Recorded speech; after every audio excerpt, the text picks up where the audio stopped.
Good morning, students. Today is your science class. Now let's start science of class 5. First, we start Unit 1, Living Worlds, and lab chapter number 1, Reproduction in Plants. आइए देखते हैं हम इस chapter में क्या चीज़ें हैं। आपको जो इस चैप्टर में पढ़ना है वो कई पॉइंट्स हैं। First is plants and their various characteristics. यहाँ पर आपको प्लांट और उसकी क्या क्या विशेषताएं हैं, उसकी क्या कैरेक्टरिस्टिक्स हैं, उसके बारे में बताया जाएगा। रिप्रोडक्शन इन प्लांट्स, प्लांट किस तरह रिप्रोड्यूस होता है, यानी कि किस तरह से ग्रोथ करता है, एक प्लांट से दूसरा प्लांट कैसे बनता है, इसके बारे में हम पढ़ेंगे। Then structure of a flower, एक फूल का कैसी संरचना होती है वो देखेंगे। Structure of seed and stage of seed germination, features of seed spread by various agents, various steps involve in growing crops. ये सारे पॉइंट्स हम लोग इस चैप्टर में देखेंगे। फर्स्ट, चैप्टर स्टार्ट करने से पहले हम आपको ये देखिए मेरे हाथ में क्या है। वेरी गुड, एक प्लांट है। आपने प्रीवियस क्लासेस में देखा होगा प्लांट के बेसिक स्ट्रक्चर क्या होते हैं। सबसे नीचे जो ज़मीन के अंदर पार्ट होता है उसको क्या कहते हैं हम लोग? Very good, root. ये क्या है? पोर्शन हमारा रूट्स का है। ये जो देख रहे हैं ना आप, हम ये दिख रही हैं आपको रूट्स, ये सब इसकी रूट्स है, यानी कि जड़ें हैं।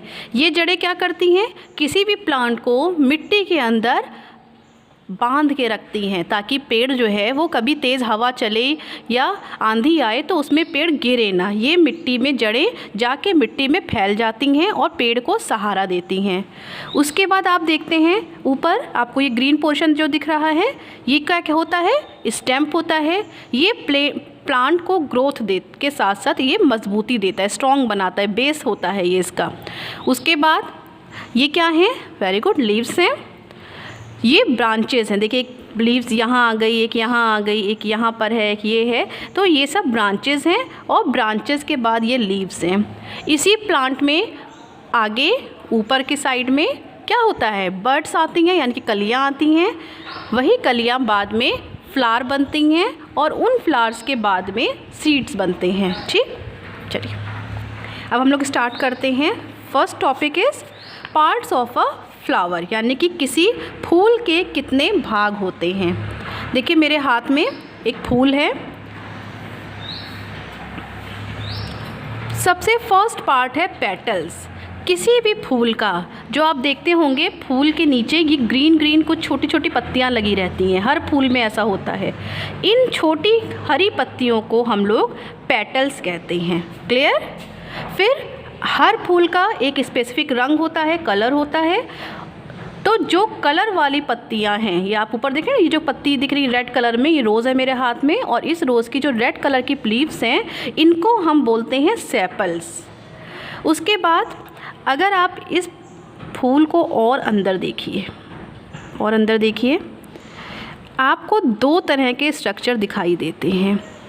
एक तो ये सराउंडिंग्स में देखिए पतले पतले स्टेमन्स हैं ये, और इनके ऊपर इसके एंथर्स हैं। ठीक है, ये जो आपको दिख रहा है। और उसके बाद एक, अगर हम इनको भी हटाएंगे, ये देखिए आपको कुछ दिखा, एक पतली सी कली जैसी कुछ दिख रहा है, ये कहलाता है पिस्टिल्स। जो ये पार्ट्स है बाहर वाला, जिसको हमने स्टेमन कहा था, ये प्लांट का मेल रिप्रोडक्टिव पार्ट्स होता है। हम लोग जैसे ह्यूमंस हैं, ह्यूमंस में तो आपने देखा है ना, मेल अलग होते हैं, जेंट्स अलग होते हैं, लेडीज़ अलग होती हैं, मादा अलग होते हैं, नर अलग होते हैं। लेकिन फ्लावर में क्या है? फ्लावर में दोनों पार्ट एक ही में होते हैं। तो जो बाहर वाला पार्ट है ये स्टेमन कहलाता है और ये इसका मेल पार्ट होता है, यानी कि ये नर भाग है इसका। और जो जो आपको अंदर दिख रहा है ये आपका पिस्टिल्स है, ये फीमेल रिप्रोडक्टिव पार्ट्स होता है, ये मादा अंग है इसका। क्लियर? आइए next is plants are our green friends. Plant make the world a beautiful place where we live in this presence. They are very important to us. Do you know why? Let us recall the characteristics common to all plants and animals. आपने already अपनी previous class में पढ़ रखी हैं characteristics of living things. तो क्या क्या characteristics होती हैं लिविंग थिंग्स की, इसके बारे में हम देखते हैं। नंबर 1 इज़ मूवमेंट, मतलब गति करना। Just like animals, plants too show movement such as opening and closing of petals, turning face to the sun etc. आप देखते हैं कई सारे प्लांट, जैसे सनफ्लावर है, सूरजमुखी है, जब जिस साइड से सूरज की रोशनी पड़ती है, लाइट आती है, उस साइड से ही वो झुका हुआ होता है। आपने सबने नोटिस किया होगा। उसके अलावा आपने देखा है दिन के समय सारे फूल जो हैं वो खिल जाते हैं, बड़े से हो जाते हैं, और जैसे ही रात होने लगती है, अंधेरा होता है, वो फूल क्या होते हैं, मुरझा जाते हैं, सिकुड़ जाते हैं। तो यानी कि ये चीज़ें क्या शो करती हैं कि किसी भी हर फ्लावर में मूवमेंट होता है। Next is breathing. जिस तरह से हम और आप एनिमल्स सब ब्रेथ करते हैं, सांस लेते हैं, वैसे ही हमारे प्लांट्स जो हैं, जो फ्लावर्स हैं, वो भी क्या करते हैं, ब्रेथ करते हैं, यानी कि सांस लेते हैं। Animal breathe in oxygen and breathe out carbon dioxide, whereas plants take in carbon dioxide and gives out oxygen.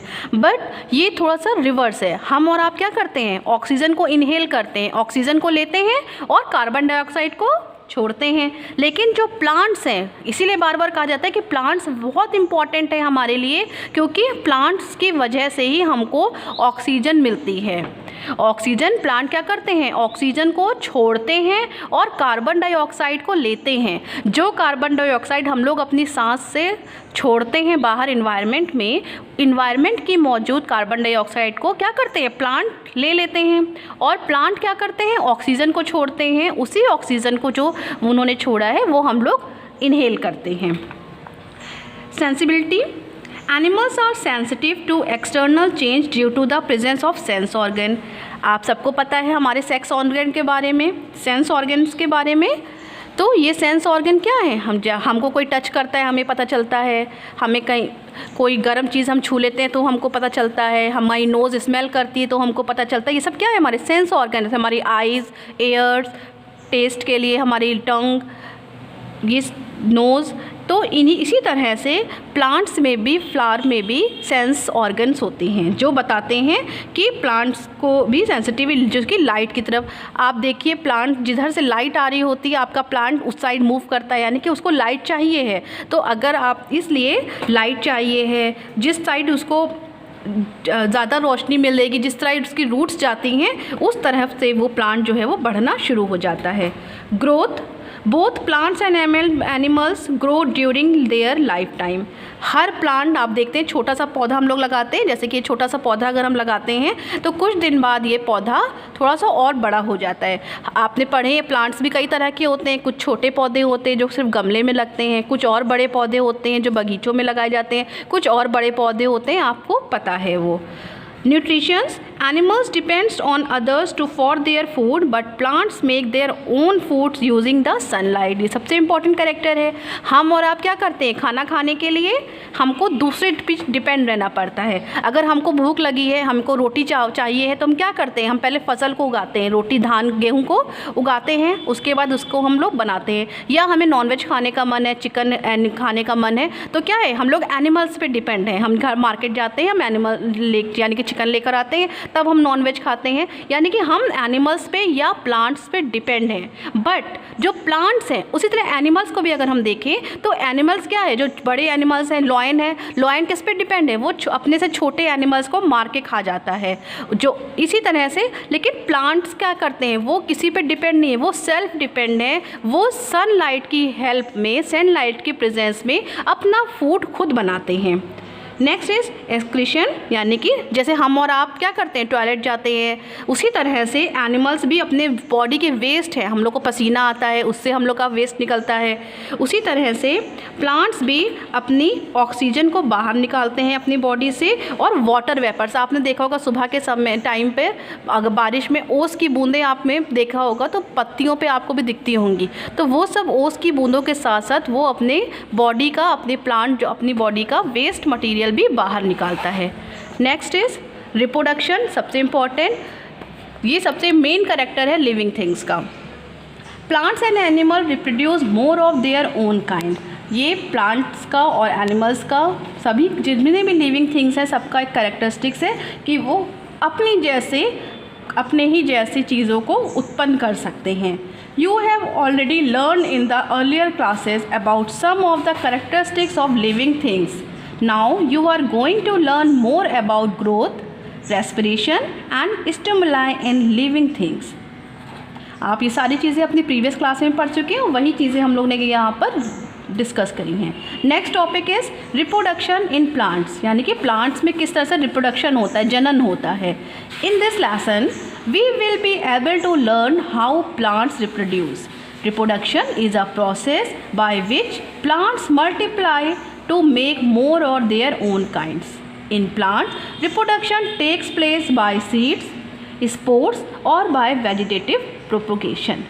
देखिए रिप्रोडक्शन क्या है, जैसे बताया जनन करना, यानी कि अपने जैसे ही संतान को उत्पन्न करना। ये एक बहुत इंपॉर्टेंट कैरेक्टर्स है लिविंग थिंग्स का। तो प्लांट्स क्या करते हैं, प्लांट्स भी रिप्रोड्यूस करते हैं अपने ही जैसे दूसरे। आपने देखा होगा जिस जगह पे कोई आम का पेड़ लगा है, तो जब आम पक जाते हैं, अगर कोई इसको तोड़े ना, तो वो आम पक के फिर क्या करता है, ज़मीन में नीचे चला जाता है और वो अपने आप ही नया पेड़ उगाता है। या अगर आपने गमले में कोई छोटा सा फ्लावर लगाया है कोई पेड़, तो कुछ टाइम बाद अगर उस जगह पे आप देखते हैं छोटे छोटे और तुलसी के पौधे निकल आते हैं। एक तुलसी आप लगा दीजिए थोड़ी सी जगह में, कुछ दिन बाद आप क्या देखते हैं, पूरी जगह में तुलसी के बहुत सारे छोटे छोटे पौधे निकल आते हैं। यानी कि प्लांट्स जो हैं वो रिप्रोड्यूस करते हैं अपने ही जैसी प्लांट को। प्लांट्स में रिप्रोडक्शन जो है वो कई तरह से होता है। नंबर 1 इज सीड्स, यानी कि सीड्स के थ्रू, बीज उनके बीजों के द्वारा होता है, स्पोर्स के द्वारा और वेजिटेटिव प्रोपोगेशन के द्वारा। अब देखिए कैसे होता है रिप्रोडक्शन बाय सीड्स। सीड से कैसे होता है, all flowering plants reproduce by giving rise to seed. हर प्लांट में सीड्स होते हैं, आप जानते हैं हर पौधे में बीज होते हैं। Seeds are produce itself fruit, और उन्हीं बीज से ही फल बनता है। Which develop from a flower, जो कि फ्रूट किससे बनता है, फ्लावर से बनता है। New plant from spores, spores से भी नए प्लांट को बनाया जाता है। Some non flowering plants do not produce flowers but they do need to reproduce, so they reproduce with the help of spores. The spores are small, round and light. They can be dispersed easily in various directions to give rise to new plants. Spores are found in fungi like mushroom and modules. ये आप देखा है, आप अगर बरसात के समय में आपके घर के बाहर कोई लकड़ी पड़ी है, तो आप क्या देखते हैं, कुछ समय बाद उसमें जब वो नमी में पड़ी रहती है तो उसमें सफ़ेद सफ़ेद ग्रोथ होने लगती है अपने आप से ही। तो ये ग्रोथ ही फंजाई होती है। इसी तरह से मशरूम जिसको खाया भी जाता है, वो भी अपने आप एक तरह का फंजाई है और अपने आप निकल आता है। Vegetative propagation, when plants reproduce with the help of their body parts such as roots, stems and leaves and not through seeds, it is called vegetative propagation. आपने कई सारे प्लांट्स देखे होंगे जिनको लगाने के लिए हमको बीज की आवश्यकता नहीं होती है, जिसमें सबसे कॉमन अगर हम एग्जांपल दें तो आप सब जानते हैं रोज़। अगर आप अपने घर में रोज़ का प्लांट लगाते हैं तो क्या करना होता है, अगर हम रोज़ की कोई स्टेम कट कर लें और उस स्टेम को हम दूसरी जगह लगा दें तो उस स्टेम से भी नया पौधा निकल आता है। देखा है आप लोगों ने, कभी करा है ऐसा? ठीक नहीं किया है तो करके देखिए। आपने रोज़ प्लांट का एक सेक्शन कट करिए और उस सेक्शन से आप दूसरा प्लांट लगा सकते हैं। यानी कि आपने बिना सीड की हेल्प से, बिना बीज की हेल्प से एक दूसरे पौधे को लगा लिया। इसी तरह से मेहंदी का पौधा होता है, मेहंदी की भी आप जड़ लगा सकते हैं। कनेर है, बहुत सारे इस तरह से फ्लावरिंग प्लांट्स हैं जिनको आप कट करके लगा सकते हैं। बहुत से पौधे ऐसे होते हैं जिनकी बीज जो लीव्स होती है, यानी कि जो पत्तियां हैं, उन पत्तियों की भी हेल्प से, आपने शायद नाम सुना होगा, एक होता है अजूबा का पौधा। इसमें क्या होता है, अगर आप उसकी पत्ती को किसी टाइट चीज़ के नीचे रख दें या मिट्टी में दबा दें तो उसके चारों तरफ से, उसकी लीव्स के चारों तरफ से बड्स निकल आती हैं, रूट्स निकल आती हैं और वो अपने आप एक नए पौधे को जन्म देती हैं। Next is reproduction by roots. Carrot, turnip, radish and sweet potato are the roots that store foods in them. Roots मतलब जड़ें, बहुत सारी जड़ें हम लोग खाते हैं, जैसे फॉर एग्ज़ाम्पल कैरेट यानी कि गाजर, मूली, शकरकंद, ये सब चीज़ें जो हैं हम लोग खाते हैं और ये क्या है, रूट्स हैं। ये रूट्स अपने अंदर फूड का स्टोर करते हैं। They are swollen because of store food and called tubeless roots. इन सारी रूट्स को अब अंडरलाइन कर लीजिए इस पॉइंट्स को, क्यों इन रूट्स को हम ट्यूबलेस रूट्स कहते हैं। क्योंकि ये अपने अंदर फूड को स्टोर करती हैं। When these roots are planted in soil, they gives rise to new plants. आप कभी अपने घर में अगर शकरकंद आई हो या गाजर आई हो, उस गाजर को आप ऐसे ही मिट्टी में गाड़ देंगे तो कुछ टाइम बाद उस एक गड़ी हुई गाजर से भी गाजर का दूसरा पौधा निकल सकता है।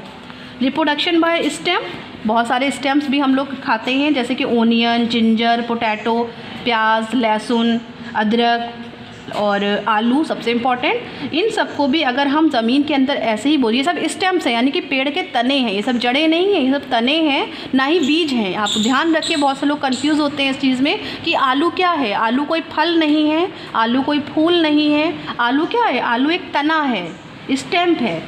ओनियन एक स्टेम्प है। तो आप अगर ओनियन को यानी कि प्याज को, लहसुन को, अदरक को या आलू को ज़मीन के अंदर गाड़ देंगे तो कुछ टाइम बाद उनसे दूसरा पौधा भी निकल सकता है। आपने अपने घरों में देखा भी होगा, कभी कभी अगर हम घर से मार्केट से ज़्यादा आलू ख़रीद के ले आएँ और वो आलू स्टोर रहें आपके साथ, तो आप देखते हैं कि उसमें से वाइट कलर की बर्ड्स निकलने लगती हैं, वो उसकी रूट्स होती हैं। Next is reproduction by leaves, जिसकी हम लोग पहले ही बात कर चुके हैं। Some plants have leaves which develop buds on their margin. These buds develop into plantes which later separates out from the parent present plant and grow into new plants। ये देखिए कुछ एग्जाम्पल हैं, ब्रिगेलिया और ब्रायोफाइलियम का पौधे का दिखाया गया है आपको, जो अभी हमने आपको बताया था, जैसे अजूबा का एग्जाम्पल लेकर कि अगर हम इनकी पत्तियों को भी ज़मीन में गाड़ दें तो इनके किनारे, पत्तियों के किनारे से ही नया पौधा निकलने लगता है। A small piece of mature stem with some birds on it is cut off from the present plant. This piece of stem is then planted into the soil and watered regularly. After a few days, it develops roots and buds and grow into a new plant. जैसे कि अभी हमने example लिया था रोज़ का, गुलाब का, cactus है, ये सब पौधे क्या, हिबिस्कस यानी कि गुड़हल, इन सब के पौधों के अगर आप तने को काट लेंगे थोड़ा सा और उसके बाद उसको मिट्टी में गाड़ दें तो अपने आप ही एक नया पौधा निकल आता है। Next topic is structure of a flower. A flower has 4 parts that are petals, sepals, stamens and pistil. हमने आपको इससे पहले भी दिखाया। ये हमारे पास फ्लावर है, जो ग्रीन पोर्शन है इसको हम कहते हैं पेटल्स, जो कलर्ड पोर्शन है, कलर्ड लीव्स आपको दिख रही हैं, ये है सेपल्स। उसके बाद ये जो पतले पतले आपको हमने पेंसिल से नीचे किए हैं ये कहलाते हैं स्टेमेंस, और इसके अंदर का जो आपको पार्ट दिख रहा है ये है पिस्टिल। पेटल्स आर ग्रीन, देखिए नेक्स्ट आपकी लाइन में लिखा है पेटल्स आर ग्रीन, जो हमने बताया green. Small leaves like structure at the base of a flower, they protect the developing buds. Petals are bright coloured parts of a flower, they are bright and attract insect for the pollination. Stems are the third part of flower from outside. A stem has 2 parts, anther and filament. अगर हम इसमें से एक stem को निकाल के दिखाते हैं अभी आपको, हम देखिए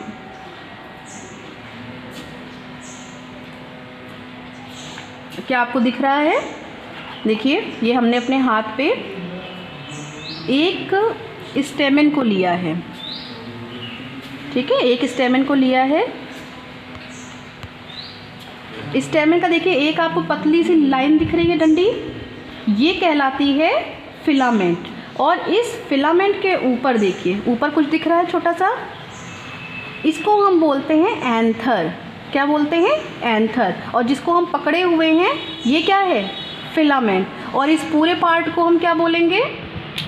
स्टेमन। गुड, ध्यान रखिएगा इन सब टर्म्स को। The anther carries pollen grain which are generally yellow in color. An anther is held by a thread-like part called the filament. वही बात है कि जो thread-like स्ट्रक्चर आपको दिख रहा है वो फिलामेंट है, और ऊपर जो आपको दिख रहा है छोटा सा पार्ट, इसको हम बोलते हैं एंथर। Pistil has 3 parts. इसके अंदर हम अगर देखें, अगर हम इस प्लांट